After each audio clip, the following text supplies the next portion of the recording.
Hələnin bir boşluq yerini taparaq şərrətdirib həbs etmək istəyirlər. Bir neçə gün bundan əvvəl sizə bu barədə müraciət edib yayın vermişdim.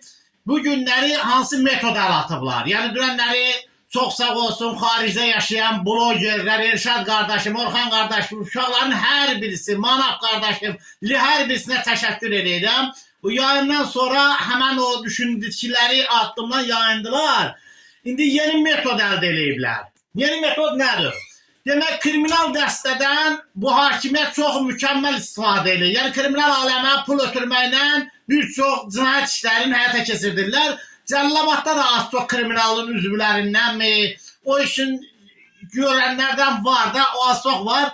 İndi bu kriminal aləmin üzvlərindən, kriminal da deməzdim bunlara, çünki əsl kriminal işçilər belə şey eləməzlər. Haradasa türmədə yatıb çıxmış adamlar deyərim bunlara. Məsələn, nə cür yatıblar, necə yatıblar özləri bilən, ancaq vaxt bunlardan bu cür istifadə olunur.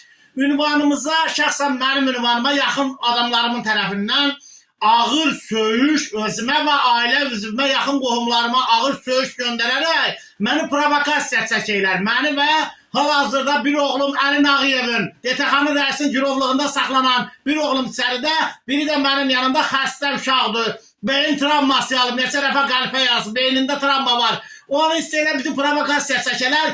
Hərçən ki, bir kişinin namusu söyləyəndə o kiməsə qarşılıqlı cavab verməlidir. Bıçaqla mı, balta ilə mi, dillə mi?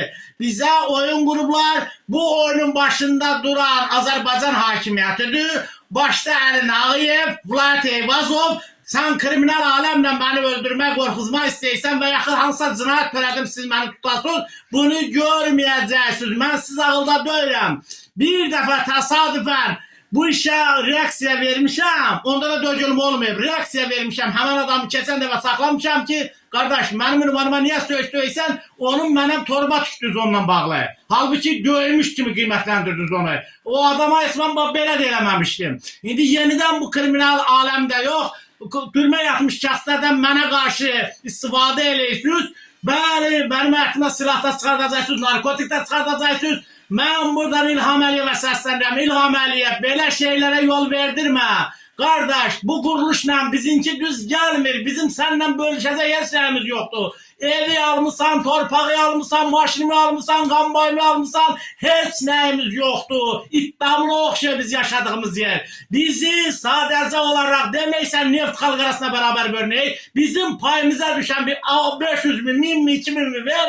Qardaş, bu qadınlar qoqası burada, bu iki oğul, yəni bir ata bir oğul. Qoy biz buradan rədd olub çıxıb gedək. Vallahi Allah hamd olsun səfirliyi də sığınağa da.